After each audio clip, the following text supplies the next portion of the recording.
Hey yo yo yo! Salut les turfeuses, salut les turfeurs, bienvenue pour un nouveau pronostic de Benoît Requin. Ok, place au pronostic du quintet du mardi 11 juin, direction Saint-Cloud pour le prix à Trillion plat. 1500 mètres, 16 partants, réunion 1, course 1, indice de confiance 1 sur 5. Petit retour sur le quintet de ce dimanche. Dans mon pronostic, je vous ai donné le tiercé dans l'ordre en 4 chevaux. Ça fait plaisir, il y a des résultats, on continue comme ça.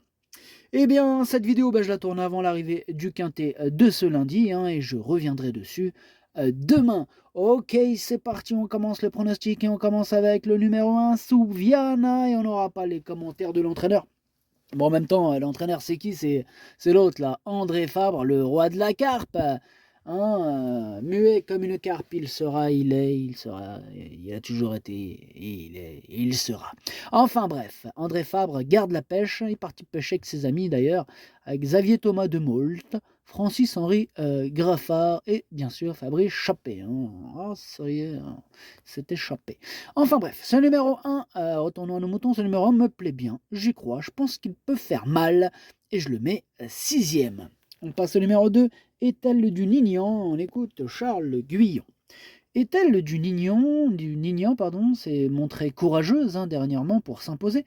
Ce n'était pas dit qu'elle puisse repartir après le départ canon qu'elle avait pris. Bon, ils sont tout de même arrivés à 6 de front dans le tournant ce jour-là. Bon, elle est restée bien, même si elle a été pénalisée au poids, je la crois capable de pouvoir s'emparer d'une place, car elle est bien placée à la corde. Elle s'est mangée 4 kilos et malgré ce poids, j'y crois encore. Bon, peut-être pas pour la victoire, mais à la 4ème place, je pense que c'est largement jouable pour Ethel Dunignan. On passe au numéro 3, c'est A Toast of Honey, toast de miel si vous préférez. Et on n'aura pas les commentaires de l'entraîneur, c'est Xavier Thomas de Mault, comme on a dit tout à l'heure, il est parti pêcher avec ses amis, amuse-toi bien. Ah, lui, ce numéro 3, par contre, lui, je le retiens pas, mais je le raille pas non plus, étant donné que c'est lui quand même le chef et le capitaine, capitaine de ma petite liste des possibles casseurs de tickets repérés, attention. On passe au numéro 4, See You Pink, et on écoute Michael Serror. Avec 2 courses dans les jambes, See You Pink nous a prouvé dernièrement qu'elle revenait au mieux. Elle est restée dans un très bel état de forme et les données de mardi sont similaires à la dernière fois. Logiquement, on en escompte une belle performance. Sans incident, elle devrait pouvoir... Pardon, j'ai dû couper. Donc je disais, sans incident, elle devrait pouvoir lutter pour le succès. On est d'accord, Michael Serreur, succès, plus haute marge du podium, c'est ce que je lui attribue dans mon pronostic. Ce numéro 4, c'est mon préféré. On passe au numéro 5, Peaceful Si, on écoute Satoshi à Kobayashi. Bonjour Satoshi. Bonjour, Peaceful Si, un police que l'on apprend à connaître. La dernière fois, c'était un test sur 1400 mètres et cela s'est très bien passé. Les mieux sur cette distance, on a couru qu'en terrain lourd jusqu'à maintenant. On va voir si elle est plus performante sur des pistes plus rapides. Elle est bien et on verra mardi si elle est compétitive en cette valeur. Ok, merci Satoshi Kobayashi. Ce numéro 5 pour ma part, je ne l'ai pas retenu, mais là à l'arrière de ma petite liste des possibles troubles faits. On passe au numéro 6, Aversa, et on écoute Nicolas Collery. Aversa est bien, elle ne s'est pas si mal comportée que cela dernièrement, étant un petit peu gênée à un moment. Il ne faut pas l'écarter, elle est restée en forme et est en bel état. Je ne la sens pas moins bien au fil des courses. Ouais, moi aussi il me plaît bien ce numéro 6, je pense qu'il peut en étonner plus d'un, je l'ai gardé en toute fin de combinaison. On passe au numéro 7, Tyran, et on écoute Edir Brille. Après un bon début de saison, Tyran n'a pu répondre à mes attentes, dernièrement se montrant décevante sans réelles explications. Oh, je suis désolé, j'ai dû encore recouper.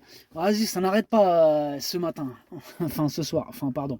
Enfin, bref, on s'est compris. Donc, le matin, tout est OK. Elle affiche une belle condition, ce qui me laisse penser qu'elle est capable de refaire parler d'elle à ce niveau, d'autant que sa valeur est intéressante. À elle de me rassurer, une place me satisferait.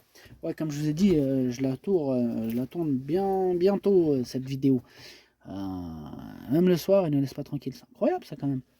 Enfin bref, ce numéro 7 pour ma part, je ne l'ai pas retenu. On passe au numéro 8, Frija, et bien sûr qu'on n'aura pas les commentaires de l'entraîneur, c'est l'autre là, Fabrice Chappé, il est parti pêcher avec ses amis, amuse-toi bien. Bref, ce numéro 8, lui, fait partie de mes préférés. J'y crois dur comme fer. Je l'ai mis deuxième. On passe au numéro 9, on continue avec les entraîneurs absents. Camelot Song, le numéro 9, Francis-Henri Graffard, l'entraîneur qui est parti pêcher, on l'a dit. Bref, ce numéro 9, lui, par contre, je ne l'ai pas du tout retenu. On passe au numéro 10, Alva. Et toujours pas les commentaires de l'entraîneur, toujours le même, Fabrice Chappé. Amuse-toi bien à la pêche. Bref, ce numéro 10, lui non plus je l'ai pas retenu, mais attention. C'est lui mon gros regret, c'est lui mon cheval de complément. Cas de non-partant, attention possible, cassage en vue. On passe au numéro 11, Agapi Meia, et on écoute Sébastien Jésus. Absente des programmes durant une année, Agapi Meia avait besoin de reprendre le rythme de la compétition. Je trouve qu'en dernier lieu, ce n'était pas mal. À l'entraînement, elle me semble sur la montante et je ne serais pas surpris de la voir bien faire dans ce quintet. Mieux située au poids et face au seul jument, il convient de ne pas l'éliminer totalement. Elle n'est pas hors d'affaire. Eh bien, ce numéro 11, lui non plus, je l'ai pas retenu. Lui aussi est un regret. C'est mon deuxième cheval de complément. Quand nous partons, attention. On passe au numéro 12, Terre de guerre. Et on écoute Maurizio Delcher Sanchez. Terre de guerre a bien couru dernièrement. Bon, certes, elle avait un mauvais numéro à la corde ce jour-là, mais elle est aussi partie moyennement. Bon, elle a refait beaucoup de terrain pour finir. Elle est cette fois très bien placée dans les stalles et en forme et fait preuve de régularité. Il faut évidemment avoir un peu de chance dans ce genre d'épreuve, mais elle devrait très bien défendre ses chances. Moi, il me plaît beaucoup ce numéro 12. Je pense qu'il peut frapper un grand coup. Je l'ai mis troisième. On passe au numéro 13, c'est Zofwald. Si on écoute Domingo Miguel Batista Ribeiro. D'ailleurs, il est là. Bonjour, Domingos. Si, bonjour. Zofwald, il a des excuses à faire valoir dernièrement. Est rentré avec un fort mal de dos. Il avait mal au dos. Ça peut arriver. Alors, son entraîneur, il a été patient. Il l'a soigné avant de reprendre le travail sérieux. Actuellement, il la trouve en bonne forme et c'est avec quelques ambitions que l'on vient courir ses quintets. Selon moi, en 36 de valeur, elle garde son mot à dire pour disputer l'arrivée. Ok, merci Domingos, Miguel Batista Ribeiro. Alors, ce numéro 13, pour ma part, je ne l'ai pas retenu. Tout ça pour vous dire que je ne le garde pas. On passe au numéro 14, Carelia, et on écoute Maurizio Garnieri. Carelia vient d'effectuer une bonne rentrée, elle va avoir progressé là-dessus, elle est bien physiquement, c'est la première fois qu'elle va prendre part à un quintet, elle doit de plus s'élancer en dehors, avant le coup, ce n'est pas évident. Ce n'est pas évident, nous dit Maurizio Garnieri, en tout cas moi ce numéro 14 je ne l'ai pas retenu, mais il est en plein milieu de ma petite liste des possibles troubles faites. On enchaîne avec le numéro 15, Sassica, et on écoute Andreas Suborik. La distance lui convient et Sassica n'est pas trop mal placée à la corde. Si le terrain reste bon souple mais pas trop rapide, cela serait bien pour elle. Elle me paraît en bonne forme et je pense qu'elle devrait être capable de terminer dans la combinaison gagnante de ce quintet. Eh ben, tant mieux si tu le penses, car je le pense aussi. Ce numéro 15 me plaît bien, je le garde en bout de combinaison. Et on termine avec le numéro 16, Iken, et on écoute mademoiselle Joséphine Soudan. Lauréate pour sa rentrée, j'ai été bien évidemment ravi de la performance d'Iken. L'engagement lui était favorable et l'avoir s'imposer d'emblée a été une vraie satisfaction. À cette valeur, elle demeure compétitive. Je suis contente de la voir en bas de tableau de ce quintet. Sa forme est excellente et j'espère qu'elle pourra figurer activement à l'arrivée de ce tournoi. J'espère aussi, parce que je l'ai gardé ce numéro 16, il me plaît bien. Je l'ai mis 5e. Attention à elle. Le pronostic, ça donne 4, 8, 12, 2, 16, As, 15, 6. Merci d'avoir suivi cette vidéo. N'hésitez pas à mettre un pouce bleu si la vidéo vous a plu. Pour accéder à tous mes tickets pour la course du quintet, rendez-vous directement en description de la vidéo. À jouer avec modération. Bonne chance. Chopez-le-moi. Ciao.